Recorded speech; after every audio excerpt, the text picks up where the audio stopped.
That's a magic number. Yes, it is. It's the magic number. What does it all mean? Hello and welcome to Flintoff, Savage and the Ping Pong Guy. That's me, Matthew Syed. Some more meaty topics this week, including what makes a great commentator, and we'll be doing some commentating of our own, and stepping outside the comfort zone. Remember, use the hashtag FredSavSide to get in touch for future topics in later weeks. But before we get going, we've had a pretty good week. Some better than others. Some better than others. Three Radio Academy nominations. Best New Podcast, Best New Show, I think, was one of them. And the other one is Best New Presenter. Is that you? No, it's you, Fred. What? Me and Sav got completely ignored. Co-presenters on this show. You took all the glory. I'm not sure what you want me to say. This is a very high esteem awards. It can't be wrong. It's the radio cat. Obviously, I've won best new presenter 7 years ago. But you're not new, that's why. No, I'm not, but Matthew is. Yeah, I am. I thought he presented this show. Yeah. I know what it is. I know what it is. Radio 4, you're everywhere. You're not new. They want names there. He's like they want big names there. I think I must. I'm be a asking big the name. producer. He's everywhere, Was I really. nominated? He's everywhere. No, I wasn't nominated. That's the scandal. But you're not new. You're everywhere. You've been everywhere for years. Every time I turn something on, you're offering an opinion. So basically, go on. what's happened is the producer of this show, Mike Holt, has basically Nominated Fred. nominated Fred, and even though What? you hold it together and you are the presenter, what Mike's got right. Matthew's not quite big enough name Yeah, to go exactly. to the awards, so let's go with Freddie. Yep. Let's go with Freddie because everybody knows him, everybody loves it. We've got a better chance of winning Hey, with and Freddie. do you know what's even worse? So- When Mike Holt phoned up to tell me about the award, I said, "That's great news." I said, "Do you think we got a chance of winning?" He said, I think Freddie might win Best New Presenter." Like, yeah, He cheers, wants a mate. touch of the green-eyed monster here, Matthew. I've never seen this before. What's wrong? If it was you, I'd be happy. It did hurt a little bit. No, it Oh, didn't, my it didn't. word. Wait, Fred, I've got to I tell thought it you. was a team. Got to tell you. Don't try and claw it back now, Matthew. The damage has been done. So we've been nominated for best new show, best podcast, and best new presenter. Listen, to be nominated, how many nominations is amazing. So even if you don't win, I'm not going. I'll be honest with you, I don't do these things for awards. I just give a little bit back. Okay, if we win for one of the other two, other than the Best New Presenter, who's going to get Robbie? You've got to give the speech. Yeah. You've got to thank. No, I can't. No, Freddie's seen what I'm like in front of people. I can't talk. It's got to be you, Matthew, isn't it? Actually, we're going to talk about stepping outside the comfort can't zone talk. a little bit later. But come on, Rob, you could do that. I can't. I was with on the previous podcast when we were at Air Races. Myself and Fred, I was so nervous. I cannot speak in front of people. When you got going, though, you loved it, didn't you? Going, but you can't get going in an acceptance speech, can you? I don't know. Well, last year when 606 won the best sports show, Never mentioned that. I heard on Grapevine you might have froze. I did. I froze. Oh. I didn't speak. I let Simon Cross. What did you do then? You just stand there, your I mouth stood there, looking unbelievably, sensationally great with my teeth and my hands in my hair. You know. You could barely say that with your teeth. What was that? Like a bit what? Well, should we go on to the first topic? Yeah. On exactly this area, which is stepping outside the comfort zone. Fred, I've been absolutely blown away about how well I'm trying to get popular with you again after slagging you off. Matthew. But you've reinvented yourself in so many different ways. The peg for this, of course, is Rio Ferdinand moving on to boxing. But you've done boxing, you've done entertainment, you've done cannonball, you've done so many, and you're doing musicals. Talk us through the psychology of reinvention. Why don't you get nervous? Why don't you freeze? What gives you the courage to do these new things? Do you know what? You look from when I finished playing cricket, I didn't want to take the obvious route, which could have been coaching or it could have been going into the commentary box. I thought, you know what, I'll see what else is out there. Mm-hmm. And I found myself in positions which have been bizarre. And this latest one where I'm doing musical theatre in November, Fat Friends in Leeds. Wow. You know, I don't know, because I don't know what I'm getting myself into. I don't know how it's going to go. I'm hoping it's going to go well. But I feel that I need these challenges. Once I've done something, it's a case of what's the next thing. Mm-hmm. And I feel the best comes out of me when I'm outside my comfort zone. I find that the most challenging. And I think when I play cricket, every day you're outside your comfort zone. You're going into something which you didn't know you was going to do. Mm-hmm. But on the other side of that is, cricket was all I wanted to do. That was my dream job. Every day of my life. And I've had that. And nothing's going to recreate it. Yeah. Nothing's going to come close to that. but I constantly need a challenge, I suppose. And I like being in that position where I'm not sure if I'm going to be able to do it. But a lot of people, particularly 30, 40, 50 years ago, would go through their entire life from 16 to retirement doing the same job in the same way every day. I think in the new world, a lot of young people are moving from job to job. They do travelling and things of that kind. But what's amazed me is how seamlessly you've moved from these one thing to another. And it's almost as if you were born to do a lot of them. I don't know this about Best New that. Presenter Award to start with, you don't put that much. I mean, Rob and I, we put hours of preparation, and you turn up 2 or 3 notes, and you wing it brilliantly. Wing it. He does, doesn't he, Rob? I tell you what, you're having to do it my professionalism there, Matthew Syed. I've seen him on trains. We've come in this morning early, and he's got script after script. Has He's he? going on the train, he'll be learning. He doesn't wing it. I'm going to stick up for him here. I do. Okay. No, I've got scripts in my bag. I've got to learn my musical one. Yeah, I should have learned that by now. But yeah, it's not I don't know about seamlessly. I've been lucky in the fact that I've not done a job that I didn't want to do. So I've not taken a job solely for the money. Have you ever been scared? Maybe the jungle. Have you ever been scared? You've moved into a new environment. You don't know what to expect, and you've got that feeling in the pit of your stomach. I get that a lot, to be honest. But I know how to control that. I like that feeling. I like that feeling of nerves. I don't get it to... You like that feeling? Yeah, I don't get it as often now as I used to. Because this is going to sound awful, and anybody who employs me, I apologise. But when I played cricket, before every game, I was nervous. Every time. Before I came onto ball, especially before I went into bat. Nobody would know, but I was nervous. But I dealt with it in a different way. It was, well, why is this a bad feeling? Why is it a bad feeling? Only because someone's told you that it's a bad feeling. And someone said, these are nerves, these are horrible, this is... And I thought, well, I disagree. I actually really like this feeling. I like this feeling of not knowing what's going to happen. I felt that I moved faster. I got this energy inside of me. And when I retired from playing cricket, I missed that. So, for instance, I'm doing a show for ITV. It's called All Star Musicals. And it's 7 people who've always wanted to do musical theatre having the chance to perform at the London Palladium. I'm hosting it, but I'm opening up with a number. And I'm doing it with Michael Crawford, who's an absolute legend of a man. He's like the judge and the mentor. And I'm performing these rehearsals in front of Michael Crawford. I'm a little bit nervous. I'm a fish out of water. But I love that feeling. I love the thought of going onto the Palladium stage in front of 2,000 people. And I'll be honest with you, there is a script, but I don't know what's going to happen. I don't know if I'm going to fluff my auto-cue. I don't know if I'm going to fluff my lines, if I'm going to sing out of tune, if I get the dance step wrong. But ultimately... That doesn't worry you? I'm not bothered. Really? What's going to happen? What's the worst thing? I'm going to sing out of tune, and then after I've finished, I'm going to get in a car, and I'm going to go home. You mentioned Who last cares? week... Who cares? I'm not solving world's problems. You said last singing. week it's almost worse that you got Crawford than the whole of the public because he's like this legend of musical theatre. Yeah. Can I ask you about the But one I'd sooner do it in front of 1 million people than 3. because it's more intimate with 3, isn't it? You can see the whites of get their them eyes. all there, all turn up. But Come and have a look. before this show, I watched on YouTube one of the things you did that genuinely astonished me that you'd have wanted to do it: boxing. And I hadn't seen it before, but I watched it in the ring. I'll tell you what I felt to start with is, oh my goodness, he could get hurt here. And I looked at your face. You were being talked to by your corner man. Barry McGuigan was flashed. And I thought, you're up against a professional boxer in a ring, could have got punched around the face. What motivated you to do that? What were your experiences? You must have been scared witless when you went onto that stool. Well, I stumbled into the boxing. I stumbled into it. I wanted to do a TV programme for Sky.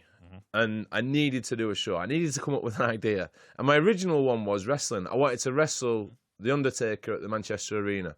So it went... What? As you do. The Undertaker? You know that WWE wrestler? He's been around for years. Oh, I see. But then I went through the process. I went to wrestling school in Miami. I went to the wrestling academy. Broke 2 ribs, came back, and they asked me to join the WWE as opposed to do a documentary on it. And I said, no, money was off the scale. And then it changed to boxing, and it was a chance meeting. Me and Barry for a while had the same agent. He was in the office and he was having a meeting, and I just put my head round the door and jokingly said, oh, is this about my fight? And he came out and said, you want to have a fight? And then my cogs started going in my head thinking, that process from the wrestling, I can apply that to the boxing. It's the same thing. So before I knew it, I was in a ring in Essex in Loughton for 5 rounds with a fella called Biggie, who was a 21-stone Nigerian who just beat me up for 5 rounds. And I came out all bloody and my face was a mess, but I could take a punch, and Barry said, we can do this. So it escalated. So they're trying to find out if you had the resilience to take shots. I couldn't box. Well, some say I still can't, but and then I went through the process, and it was the biggest test in a lot of ways because it was very much against type. Where I'm not aggressive, I'm not a fighter, I'm stubborn, and I'm single-minded. But I love the training and getting fit. But every day sparring, you talk about being outside your comfort zone, walking into gyms in the East End of London, going to the Aldershot Army barracks and just saying, I'll fight anyone fancy it. And I had some sparring partners who were small. One of them was 6'10". One fella I got found out one day who just beat me up like you've never seen. What was it like to get clocked around the face? Do you know the worst thing about it? And I'm sure from a psychology point of view or anyone will probably evaluate this and say I'm a bit of a wrong un. But towards the end of my cricket career, I got injured so many times and I was in pain playing all the time. And it wasn't about the opposition. It wasn't about who I was playing against. Every day I was playing against myself. And it was about how much pain can I take? How far can I push my knee to I got the point of stopping? So I'd have the injections, I'd have all the anti-inflammatories. Yep. And it was almost the main game was that, not the cricket. Yeah. So I got used to playing with pain. And then with the boxing, it's like quite a psychotic thing. It was, how much can I take? I actually enjoyed being punched more than punching people. It was like, I'd take a punch in the face or in the head. I think, yeah, go on then, let's have another one of them. And it was really weird. Do you know, I once sparred, I think I may have mentioned it to you guys before. The pain was so much. The very first time I got hit, I walked out the ring. I'm amazed. 2 things. One, that you almost found some masochistic satisfaction in the pain, but also that the pain in cricket was comparable. You were playing with that amount of agony. I never experienced pain in boxing as bad as I experienced in cricket. That's unbelievable. Nowhere near. I don't think anyone would imagine that it was that tough when you're playing through injury in cricket. Well, I remember because I used to get hit in the body, and Rob's seen it. I've not got a good rack, a good rig. You have. But underneath, I'm strong. I never felt a body punch. Never felt one. But I've been hitting the ribs with a cricket ball, and I felt that. Wow. I've been hitting the face batting and did my nose and cheek, which is not comparable to getting a 20-stone man punch you in the face. What, it's worse? No, you feel the jolt and you black out a little bit, and then you come back in. But it's not pain; it's shock of being hit. Who was that fight? The guy you fought in the press conference? What was the? Well, we went in the press conference, and I didn't want to know who I was fighting. I didn't want to know anything about him because it might put me off. And we got to the press conference, and we sat at the Hilton Hotel, and we got the press conference. We'd done the weigh-in, we'd done the stare down, and it's the weirdest thing ever. That Barry said to me, he says it's about point scoring. He said when you stare at him, the press will ask for a photograph, but make him look away first. Don't you look away first? So I'm staring at a man. And I'm looking at him, eyeballing him. I'm a bit taller on him, and I'm trying to look as hard as I possibly can. And all that's going through my head is like thinking, please look away. Please look away. And he looked away first, and I thought, right, that's 1 point. And then you weigh in. I'm not that happy about my body. I'm stood in a pair of Union Jack underpants on a set of scales in front of a room of men cheering. This is weird. And then we sit there at the press conference, and this English journalist says to my opponent, who's called Big Bad Richard Dawson, Big Bad Richard Dawson. He's about 3 stone heavier than me. He looks a hell of a lot rougher. And he said, tell us a bit about yourself, Richard. And he says, well, I've been shot 4 times. That's a bit for. He didn't fight Forrest Gump. He might have been better though. I'm going to do an English accent. So I'm thinking, oh my word. And then he said, I've been I've been a debt collector. I think, oh, God. And they said, I've been inside for GBH. And I'm sat there thinking, oh, cheers for this, Barry. I thought boxing was all about matching people. And then this American journalist says to me, he says, tell us a bit about yourself. And I go, well, you know, I used to play a little bit of cricket. We dress in whites and we stop every 2 hours for sandwiches. but you know what? The worst thing was I had a fight in Ireland about 2 weeks before the big fight, and I fought a Marine in a place called Monkstown. So it's to get used to the rigmarole of the ring walk. Mm-hmm. And it was in this gym where I'd trained. There's 200 people from the estate, and this lad was like the local hero. And I've come into the ring and I've walked through and got quite an hostile reception. Got in the ring, this Marine lad's come in, and I stopped him in the second round. Mm-hmm. I hammered his body, and stopped him. And I was really proud of the way I fought. Yeah. And then I got to the MEN Arena in front of 10,000 people. And then the atmosphere, it got to me. I walked out, the Oasis song was on, the crowd's going off left, right and centre, get in the ring. And I started off hiding behind my jab, and I started off all right. But then I thought, you know what, my mates are here. I'm just going to knock this fella out. I'm going to knock him out. And I should have done, but I just forgot how to box. I was windmilling, I got knocked over. I didn't feel a punch, a single punch. Wow. During that fight. I got knocked down in the second round, and I looked round thinking, why am I on the floor here? Have I slipped? And I couldn't feel it. I didn't feel a punch. And this is the adrenaline. Yeah, and I had like a semi-black eye after the fight, and I don't know how, so I didn't feel a punch. The only thing I did feel was, about 4 weeks out from fighting, I started to feel my shoulder. And I've never had any shoulder problems through playing cricket. And then end of the first round, I could barely pick my right arm up because I'd detached my shoulder. So I'd ripped, so my shoulder, I couldn't really throw a punch properly. Yeah.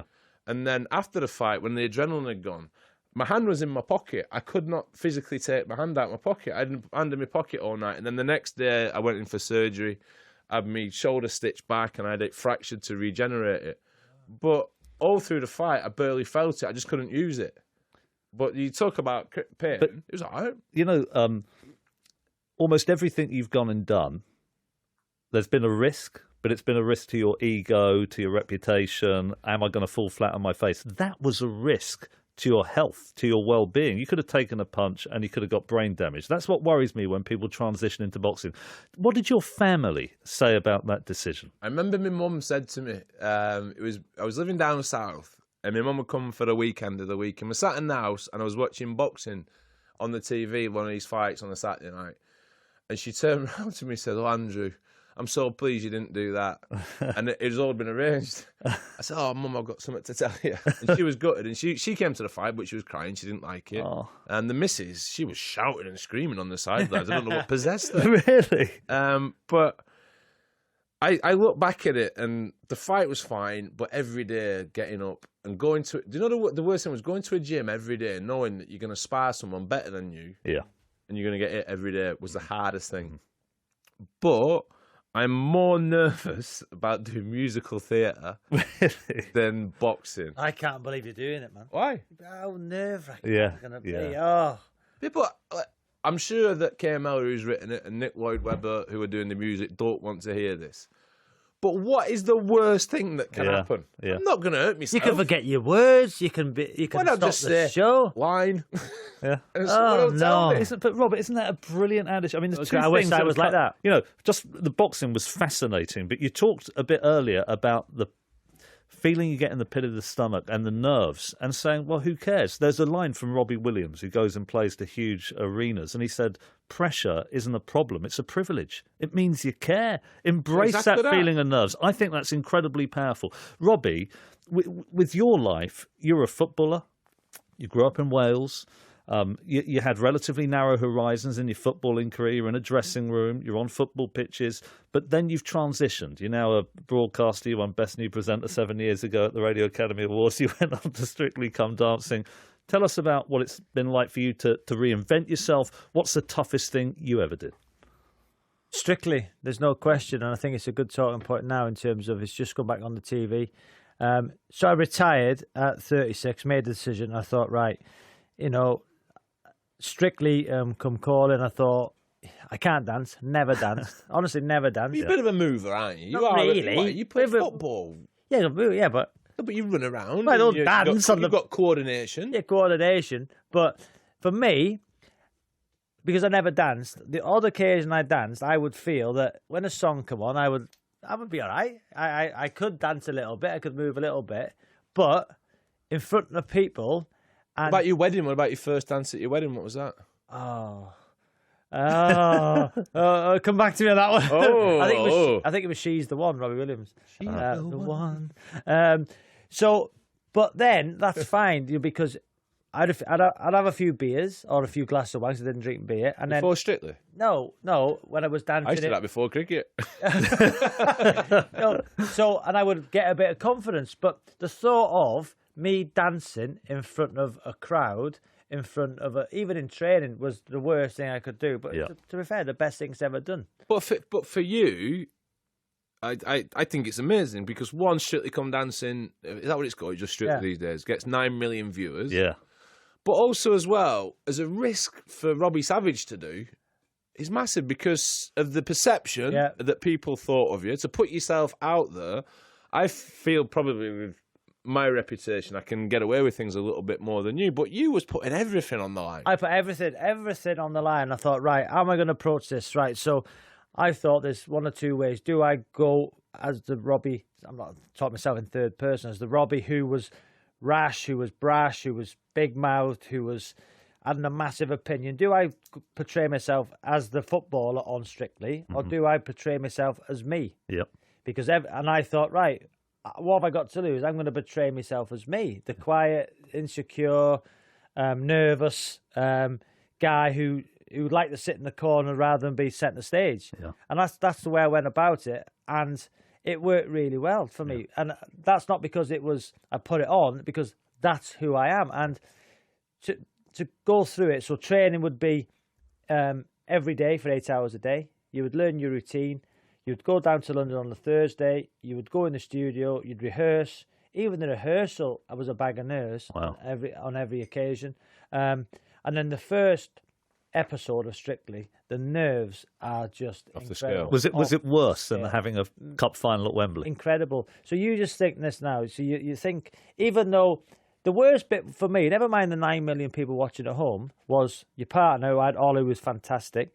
But the crowd in that Strictly studio, it was so condensed and Quite so small. tight, I watched Goffrey. It's small, isn't it? But it's like, so you imagine this, right? So I'm this guy everybody disliked, or a lot of people disliked. You know, they had an opinion of me. I'm on Strictly. I mean, all sparkles, false tan, and my hair was glowing, which I loved. We're doing that now.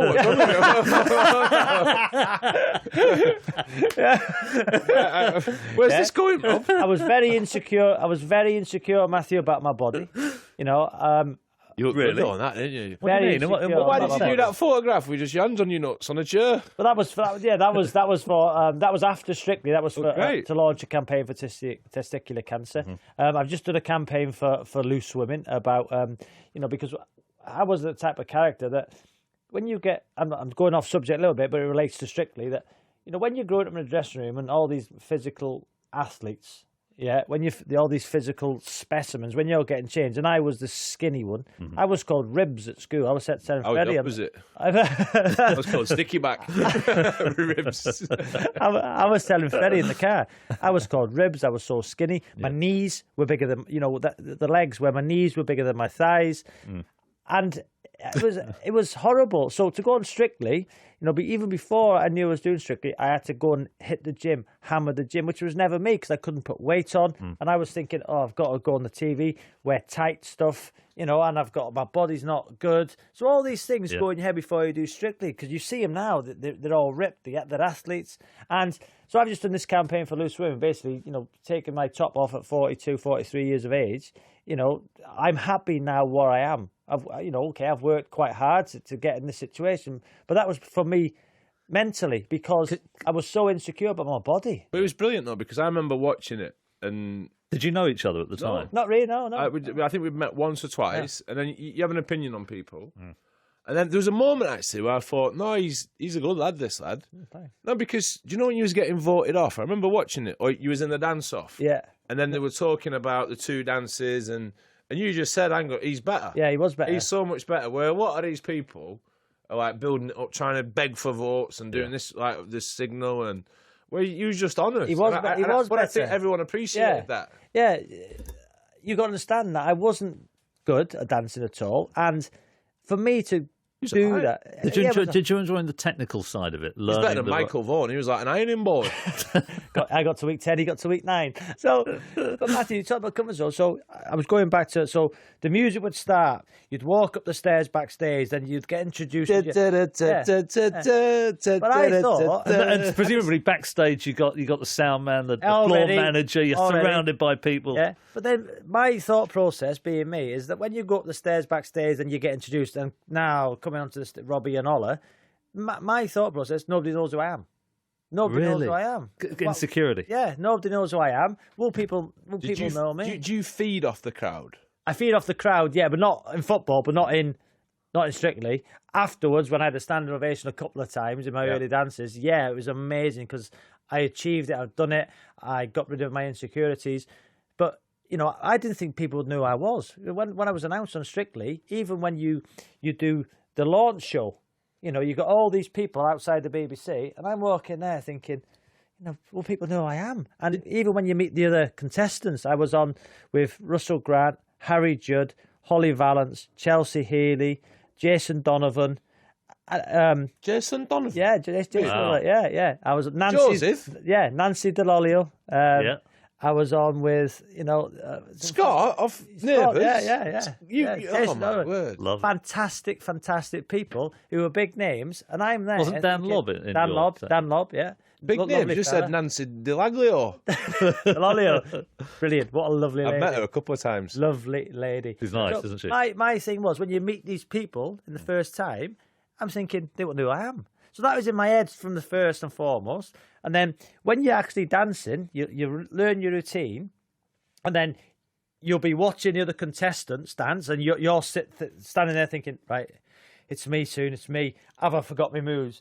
You know, I've done it enough, but I've got to be confident myself because you do the routine that much, it's muscle memory. Yeah. So when there was 2 occasions when I forgot what I was walking down the stairs, Lola, and I said to her, I forgot. My mind's gone. I forgot. Wow. And I forgot. It's gone. I didn't have a clue. and she said, don't worry. And it was great advice. As soon as the music starts, you'll get it. And I was standing there, and literally there was one song, I can't remember which one it was. I'm standing there and dancing the cha-cha-cha. It's Robbie Savage and Ola Jordan. And the music would start, and because I don't know music, you're supposed to count 1, 2, 3 to 8. Mm-hmm. I couldn't count. I don't know music. I'm standing there, and literally 2 seconds before, I didn't have a clue what I was doing. The music kicked in, and all of a sudden, my legs started moving, and I'd done it. And I'd done it like that because it was muscle memory. But I was... Did Ola coach? Was she the one who coached you the routines? Or... Yeah, Ola did it. She was brilliant. Honestly, such a good partner. She helped me. But to do that, and to the nerves, and to get through that, and to get to week 10. Listen, and Strictly is a huge bubble. And when I look back, I'm disappointed in myself, really, because... Why? I am, because the way I was as a person. I was, as I said, on the show, I was insecure, I was nervous, I was this guy. But there was a part of me who got involved in the bubble. You know, you are, for that period of 10 weeks in Britain, you are one of the most famous men. You're like, all women, you're like a rock star. Because wherever you go, everybody from kids, middle-aged, grandmas, everybody knows who you are. You're getting followed by the press. You're on in every newspaper. Everybody wants a piece of you. And I started to believe I was one of the most famous people in Britain. It affected you. Affected me. I got a bit cocky with myself. I got a bit. Yeah, I did. I did, Fred. When I look back, and I didn't take my wife's think it'll opinions. last much longer. What? I'm joking. I'm going all deep. Fred. It's like the most. He's horrible, isn't he? He's horrible to me. I don't know why I am as a friend. Anyway, but then, you know, people talk. I didn't take my wife's thoughts into the process, and I now look back and thinking, right, if my wife was dancing with a partner, and they were together all the time, and it in close proximity Yeah, to yeah. dancing. You have a bond with your partner. I just thought, yeah, it's fine. She'll get on with it. And I didn't take her feelings into consideration, and I'm disappointed with myself for that. And I feel that at that time of Strictly, although I was nervous, I was insecure, I was a person I didn't like. I didn't like myself, and. Fred, can I just bring Fred in? Yeah. That's really interesting. Didn't like myself. and And I fascinating. didn't. My family, and for the first time in my life, you're thinking my family were an afterthought. I was just, when can I have the next spray tan? How good can I look? What mark am I going to get? it was all which is about the you. next interview I can do? Yeah, it was all about me, and I hate myself for But it. is that the sportsman coming out in you? Didn't you find that when you played sport? Because I did. I've said on a previous podcast, I didn't think I was a selfish player, but I was selfish about what I was doing. Where everything was about the cricket, and then the family get you worse. They get you when you lose. They don't get you when you win. You're out with lads, and everything's around the team and the bubble, and that's all that counts. And But I think that might be the sportsman coming out in you rather than having a crack at yourself and being hard on yourself. I think that's one of the things as a sportsman you need to be, especially when you put in a competitive environment. Don't you think there is something else where you can get carried away with the tension and I was media? carried away. I got carried away. I look back now, and I wasn't like, I didn't. When my wife would say to me, I just used to be snappy and think, "What do you know?" Do you know what I mean I was wrong, and as we know, to the point where the first week, and I think Craig Revel Hall was speaking about, or somebody spoke about it. I got. So you think that I'm not a liked person, and the pantomime villain in me, whichever he thought I was when I played football, I thought it would be different when I do Strictly. I thought, when I do my first dance, if it's good, it'll be voted, it will be good, and if it's bad, it'll be horrendous. And I remember, I thought the dance went pretty well, and I watched it back, and I was standing there in front of Craig Revel Hallwood, who's a pantomime villain in his own right, and he gave me a 2. And I just thought, wow, a 2, after all the hard work, all the effort, after all getting myself to do it, because stereotypically, Robbie Savage, a pantomime villain, if Craig Revel Hallwood has a go at Robbie, it's great TV. Yeah. And I remember I went to Moira, who's a fantastic producer, she produced Strictly.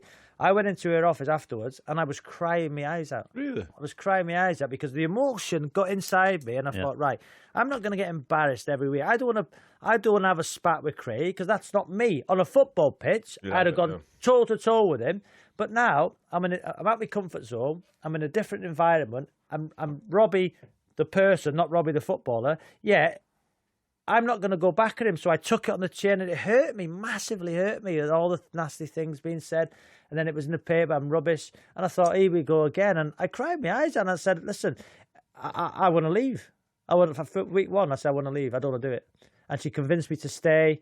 And, it was the best thing I'd done staying, but it was the pantomime villain Craig against the pantomime villain Robbie. And off the pitch, I'm not like that. You stuck at it. You stayed on for what, 9 or 10 weeks? 10 you weeks, said. yeah.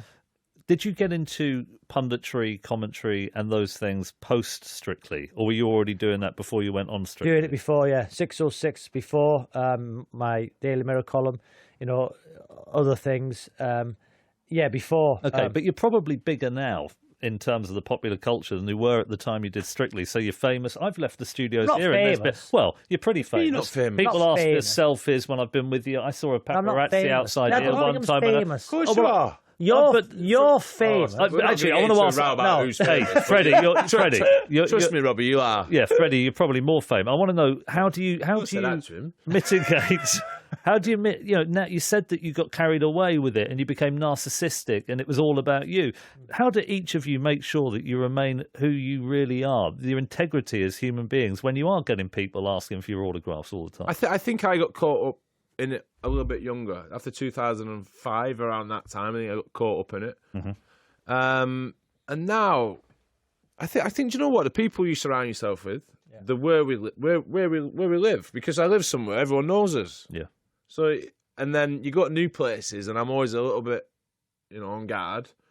And then I go down to London on the train, I come home. I know when I go down to London, it's going to be mental, it's going to be crazy, it's going to be whatever it is. But as soon as I get home, it's back to normal. But it's interesting listening to Rob about being outside your comfort zone. And, I've been doing rehearsals for the show I'm doing for the ITV. And I'm doing the number, and I'm surrounded by all these musical theatre folk, and I've got the choreographer, and I've got Michael Crawford, and I've got all these, and I'm feeling a little bit insecure about it because there's people better than me at this. And I'm questioning myself. I'm not bothered about that because as long as the answer I give myself is fine, I get on with it. But then I think, you know what? They booked me because they want me. Yep.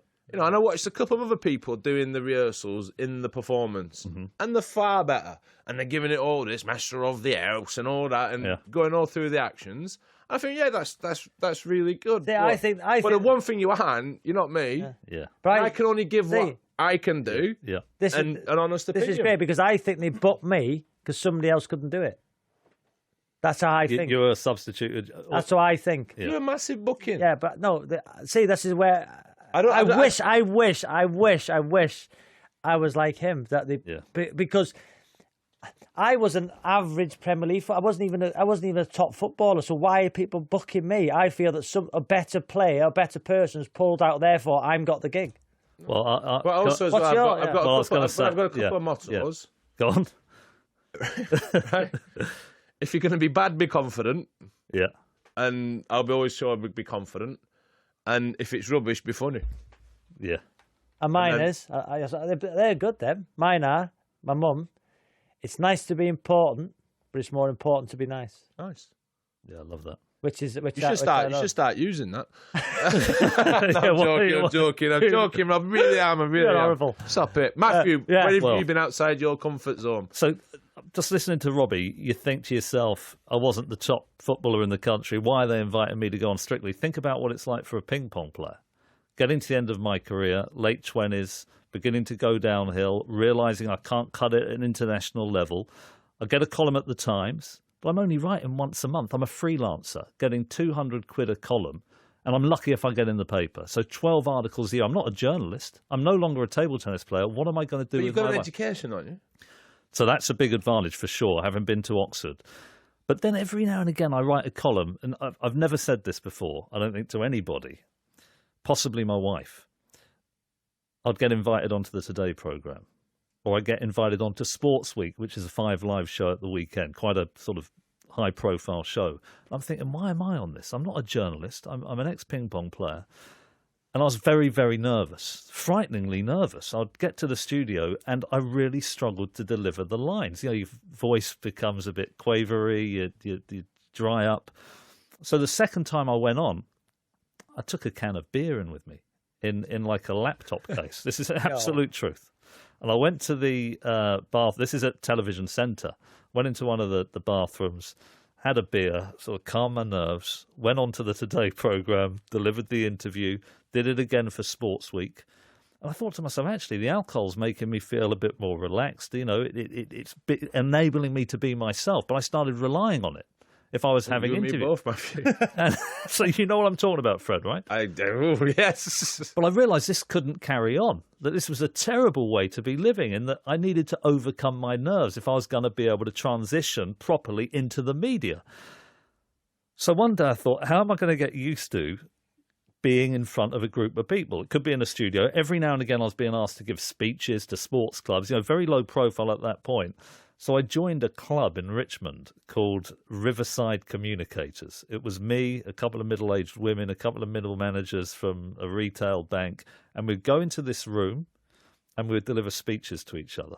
And we'd have to do table topics where you'd be given a topic. You wouldn't know what it was before you got up there, and you had to improvise. And I went every fortnight for years, developing the ability, overcoming my nerves, being able to speak in a way that I wanted to. And that is probably the most important thing I've done in terms of transitioning and becoming comfortable outside my comfort zone. I've got to tell you, it took forever. And I've talked to a lot of high-profile politicians and other people of that kind. Everyone experiences nerves. And I think the key thing, Freddie put it brilliantly, you've got to have that feeling. I'm nervous when I start this podcast. I do lots of speeches now, 3 or 4 times a week, and I feel that sense of nerves before I get up. But you've got to embrace it. Well, I can relate to that, because I remember when we started League of Their Own, and you're on this show, and it's a big one for Sky.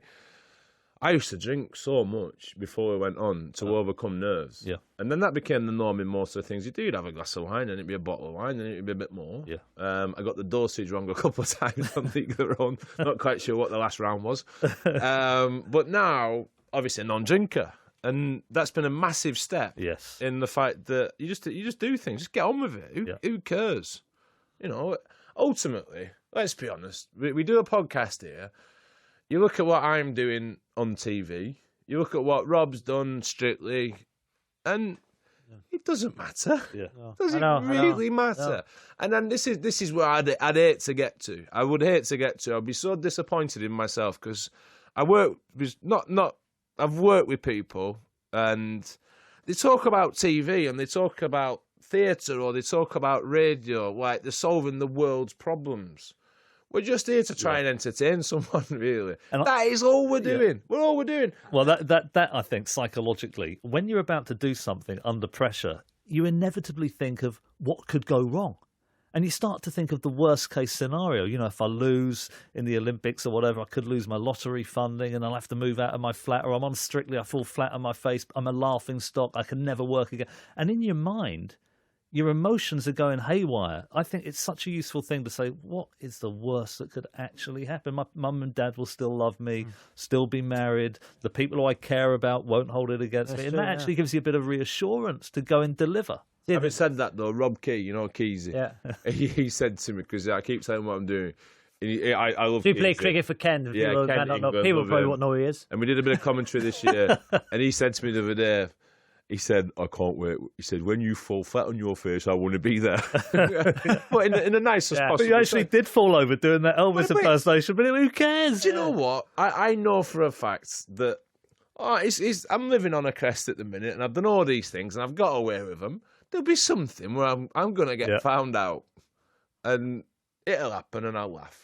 BBC 5 Live. Our search for a radio commentary star is back. 5 Live's Young Commentator of the Year. If you know a young person aged 11 to 15 who loves sports and loves to talk about it, they could win a money-can't-buy commentary experience. What an opportunity. All they have to do is go to bbc.co.uk/young commentator. Choose a sporting clip, then see it, say it, and submit an entry before midnight on Friday the 27th of October. It's a beautiful delivery. Plus, they can watch our Young Commentator of the Year live lesson to get loads of hints and tips. This is good stuff so far. It's a great contest here. See website for terms and conditions. 5 Live's Young Commentator of the Year. OK, this one's my topic. Over the summer, we lost a commentating legend when Henry Blofeld finally said goodbye to the Test Match special commentary box. He got a standing ovation from Lords. Then Motty, John Motson, announced after an amazing 50-year career for the BBC, this would be his last season on Match of the Day. So let's talk commentators. We've done pundits in a previous podcast, but commentary is a different skill, different profession. Robbie, favourite football commentator of all time, and what makes a great commentator? What do you look for in that? Well, growing up, I think the difference is now there's so many commentators and very good commentators because there's so many games, and you can watch, game after game after game every weekend. But when I was growing up, there was the FA Cup final, really, or the match. Yeah. So John Motson, Brian Moore, Harry Carpenter, when the boxing used to be on, these commentators, I don't think they make them of that generation anymore. Just how short and precise they were, and I think, commentating is a very difficult job, whether it's TV or radio. So John Motson, brilliant, the voice, to have a great voice on the radio is, I think it's key. John Murray now, I listen to John Murray, brilliant voice. But for me, being a commentator, it's on the radio. I think I enjoy it more on the radio because I think you can get away with a little bit more because people actually can't see it. Yeah. So you can expand more. Actually, you can expand more. You can be a bit more yourself. You can add a bit of humour, personality on it. You've got to try and describe what the people can't see at home. Yep. You can get things wrong. You can get names wrong, and it's fun. And you turn up and listen. To commentate for radio, you don't turn up because you're going to earn thousands of pounds. You turn up because you love it. Yep. So anybody who I see doing radio commentary who've earned a considerable considerable amount of money as a player, you're turning up to the radio commentaries because you love football. Yeah. That's how I feel. And the commentators help you; they do their research. But when you're on the TV as a commentator, I would say I'm a summariser. You have the lead commentator, whether it be Ian Dark or whoever, Steve Bauer, who's brilliant. You're the summariser. So the thing I had to realise very quickly is when a commentator says he goes down the right, he crosses it to the back post, heads it in, it's a goal. Not quite like that. No. Yeah. You have to then explain to the TV audience why that happened. Yeah. And that's quite difficult. And listen, I get things wrong, as we know. But I think being a co-commentator on TV, you get absolutely annihilated on social media, and it's a big part of the world, and you tend not to look at it now. But on the radio, I think the thing with radio and TV, when you do radio commentary, I get positives. When I do a TV commentary, because people can see it and probably disagree with it, and they can see it, I get everyone's negatives. got an opinion. Yeah, so it's massive chalk. But it's and cheese. interesting, you said when you were talking about great football commentators, the ones that you really admired were able to make their points relatively pithily. You know, they weren't just constantly talking. No. There's a tendency sometimes to over-talk. I think so. On TV, yes. Yeah. I watch some commentators and I think, just let us watch the game. Yeah. Do you put the microphone down? Yes. Because Bumble, David Lloyd, who I think is brilliant. He's the godfather of commentary. Brilliant. I think he's unbelievable. He's funny, he's insightful, he's enthusiastic, he's a great man. And the one thing he said, because I did a little bit this year on the T20, and I'm not going to lie, out of everything I've done, I found it the hardest. Because there's an expectancy. People expect you to know possibly more than what I do, or give you an insight. And like Robbie says, when it's on the telly, everyone can see it, everyone can watch it. You don't want to continually state the obvious, because everyone can see what's going on. You want to give a little bit more. But what Bumble said was, he said, if you're not speaking, put the mic down. Put it down. Yeah. And you see so many, and I've seen people, and they hold it in front of their lips, and they feel the need to talk because they're holding it. If you put it down, you can't talk. Yeah. Oh yeah, Robbie. Yeah, you're right. I do. I put it down, because if you're holding it to your lips, you think you're going to talk. And I think the important thing you've just started to, how did you find the commentary?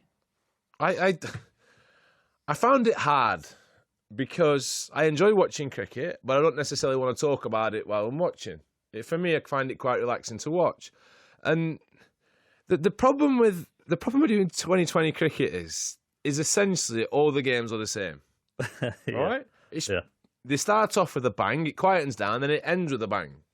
And it's trying to find different ways to describe that, or different ways to say what he's doing, Did you practice in the build-up, like in your living room, watching a game on the telly and commentating into your fist? No. I You already said he doesn't do he just wings it. He wings it. Wings it. Yeah. No, do you know what I did do though? I looked at commentators which I enjoy listening to. Go on. Who are the I've mentioned Bumble, obviously. Sid Waddell, the darts. Yeah, brilliant. Enthusiastic, but also so clever. Brilliant. So that line. clever.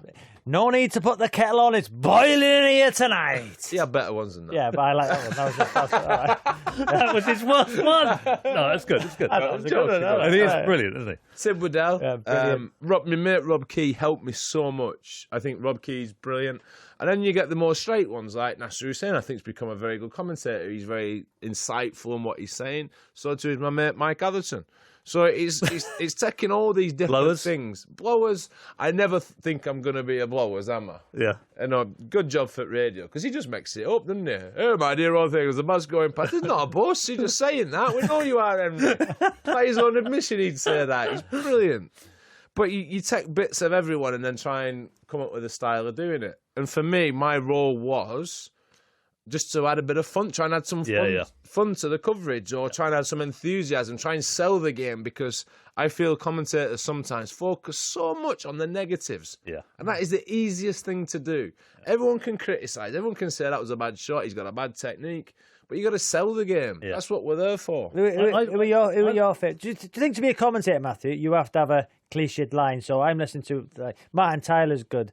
You know, and when you watch a game, he says, "And it's live." Yeah, do you mean that's how and do commentators? What? Do commentators have to have a catchphrase which they come synonymous with? Do you know what? Do you think or not to make them stand out? I don't think necessarily they need that. I'm like Freddie. I like the really quirky ones, the ones who don't just commentate on the sport but can broaden the perspective. So Bumble, I think, is absolutely fantastic because it's quite difficult to be funny and informative at the same time. He manages to do that brilliantly. I also thought at his best, Peter Alliss in golf. I know he's not that popular with certain people and he's not quite as good now perhaps as he was 20 or 30 years ago. Great voice. The voice is that makes marvellous. Great voice. But on the golf, I'm not a big golf fan, but I think Butch Harmon, he's brilliant. Oh, he's Darren superb. Clark was a triumph this year, I thought, on the coverage from Boatdale. Tell you what I Good. liked as well. Remember Yeah. Ted Lowe. Oh, yeah. Snooker. Oh, Mark. Whispering. Whispering Ted said, Lowe. How good was he on snooker? Yeah. wasn't he the Absolutely one who brilliant. said, for those who are watching in black and white, the blue is next to the pink. Yeah. Is that what he Yeah, said? something like that. Tell you another one, cricket, Benno. Oh, Richie Benno. yeah. So you said about the voice. I think Richie the voice Benno, is yeah. so significant, that accent, the cheer, sort of cheer. right way he did it. He also didn't overspeak, brilliant knowledge. One who I think did speak quite a lot, but who was nevertheless brilliant, was David Coleman. In Yes. athletics. Yes. He yes. would. I mean, I remember going to a talk by somebody called David Hemery. Do you remember? He won the 400 metres. Yeah, he won the 400 hurdles. Rob's pleased with that. 1968, I think, Mexico Olympics. And he played the tape without the commentary. Then he played the tape with the commentary. And it was like watching a Jaws movie with or without the music. And it was just marvellous. Barry Davis, another brilliant football commentator. He and Motson were like the two main BBC ones for decades, and he brought a real intellect, a cerebral intelligence to the commentary of football, and I thought he was excellent. I've listened to both of you guys. Seriously, very good commentary, great insights. I think it's impressive. And do you know what? I think, it's one of those crafts that you've got to really be passionate about. I think you enjoy it. Well, I enjoy it, but, one of my lines for Wales in the Euros, Belgium-Wales, they're winning the game 3-1. And I think it's quite a good line. It's been played quite a lot. And I never say I've done okay. I think on this occasion I've done quite okay. I remember as a kid when I wasn't allowed to stay up till after 10 o'clock. So when sports night or midweek sports special come on the TV, I used to be in bed. But if something special was happening, my dad used to come upstairs. I could hear his footsteps coming up the stairs. Yeah. Rob, and he used to knock me. Rob, come on, you can have 5 minutes. Come look at this. And I used to go downstairs, like me in pajamas, half asleep. But for me, I always remember that my dad would include me in something that happened. He just got back from the pub, a couple of pints. Come on, son, come downstairs at 10 o'clock and watch this. So when Wales went 3-1 up, my voice had gone. I said, it takes me back to my childhood, wake the kids up. Something special's happening tonight. And they were 3-1 up. And it was an important line for me because it referred me to my childhood. I'd say there's another good one. I don't really like athletics, but Cramming. Michael Johnson. Yeah, brilliant. What a voice that is. Yeah. He could be. He usually does say, "Oh," and I'm not even listening to what he's saying. I can just his voice. Silky, isn't it? Oh. Deep. So He's flirting with you. So as somebody who watches sport, then, Matthew, as somebody who watches sport, Yeah. a lot of sport, what would you say you want from your commentator? Not the summariser. The summariser would be the expert in their field. So, like cricket, Fred would be the summariser, telling people what happened, how it happened. So, as a commentator, what do you want from a commentator watching? For more than anything else, it depends on the sport to a certain extent. If it's 100 metres, then you just want a burst of excitement and you want that passion and you want that to be transmitted into the living room. But for something like football, editorial intelligence, being able to see the game, take a step back, what it means for the nation, what it means for the fans, to be able to give an overview and a broader context to what's happening. What I want from the summariser is insight, telling us why it happened, understanding the technicalities and the psychology. And I think that there are certain summarisers who do that magnificently. But if you have a really good editorial intelligence from the lead commentator, and then you get the insight from the summariser, that's the perfect synthesis. And I think, to be honest, we've talked about some of the legends of the past. I think that punditry is getting better too. Don't you think summarisers are doing really amazing jobs in football? Yeah. Talking about things that you might, as a layperson, have missed. In cricket, I mean, you mentioned Nass and Atherton, but some of the stuff that, they do on television to take you outside with spin bowling and how it moves off the pitch and what the pitch is like and cloud cover, telling us about the science. I think we need... Freddie's masterclass. Yeah, exactly. I'll tell you one sport where I think needs improvement. Tennis. I think the commentary is very, very good. I think the summarising is very good. Yeah, who's the main commentator? Andrew Castle for the BBC. You see, automatically, you say boxing, I'd say Ian Darke. Right. I thought Ian Darke. I think he's great. Brilliant. Yeah. If you say tennis, I wouldn't... Andrew Castle. Yeah, but I wouldn't have thought instantly. I'd have think, who's... Well, it was Dan Maskell, wasn't it, for years? Dan Maskell, yeah. He was brilliant. But don't you think in tennis, we could do with more trying to understand how people serve, the bounce of the ball, Nadal's technique to Federer's backhand? I don't think there's enough insight into some of those aspects. Aren't we talking about the greats from previous generations, because there was less of it on TV, therefore we remember the voices and the people better. That's true. Now there's so much and there's so many, I don't think... Will there ever be a great commentator again? Bill Neville. We listen to this podcast a lot, but he's a summariser. It feels great. He had that one game. I'm joking. I know, you love him. Joking. He had that one game. Rob, Yeah. no, it's fine. Hey, can I just say something? Phil's defense. He is Phil. Got to say, Yeah, he is one of the nicest people I have ever met. Unbelievable good guy. I think he was a bit kind of low key, wasn't he, on that first commentary? But I think he's doing really, And I really tell you well. what. He's throwing a little hand grenade. He always does, and I usually go for it. I mean, I tell you who's good as well. Michael Owen. Yes. We listened to Mike Costello and Steve Bunce on the radio. Good, very good. Very, very good. They paint a picture. We were in the car. I was half asleep, but I couldn't fall asleep because the commentary was that good. But Costello, he's also brilliant on boxing. He's not just athletics, he does That's boxing. what I said, boxing. Oh, sorry. He also does athletics. He's brilliant across both of them. Boxing. He's an amazing professional. But we talked the talk on commentators. Right. What we're going to find out now is if each of us can walk the walk. They've set up a booth outside for this year's 5 Live Young Commentator of the Year Awards, and they've offered us a chance to use it. So you can hear now how he got on doing some very different commentary on a number of different sports. Thank you for listening. You can download the podcast for extended versions of all the topics we covered on this week's show at the 5 Live website and all the usual podcast places. The whole of the first series is also available to download.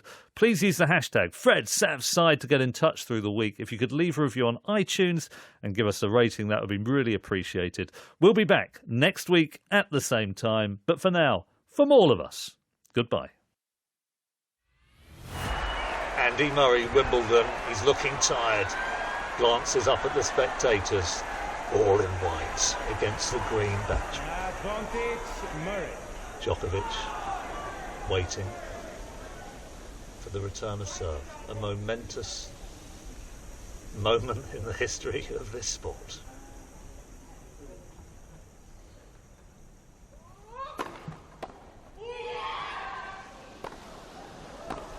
And it's into the net. Murray has done it. He's won Wimbledon. Decades of hope and expectation realised by the Scot. Salutes to his family. He can't believe it. What an extraordinary performance. The hug from Djokovic. What a gentleman he is. But what a resolute performance from one of the greats of British sport.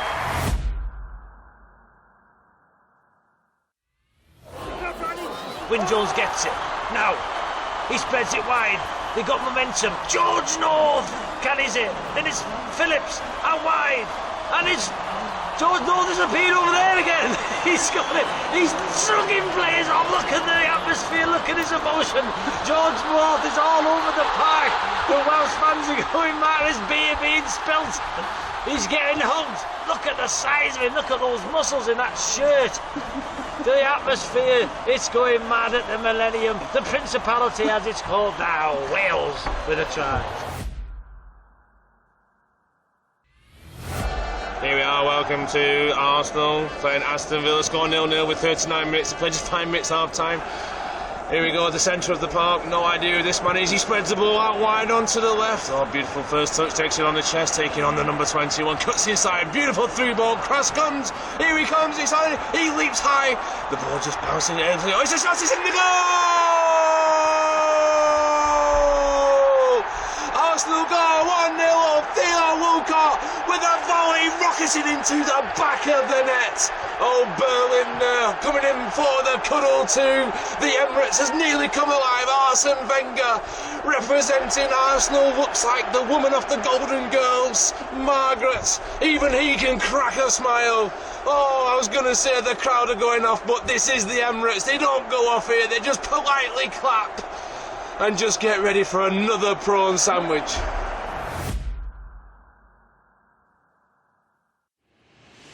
Flintoff, Savage and the Ping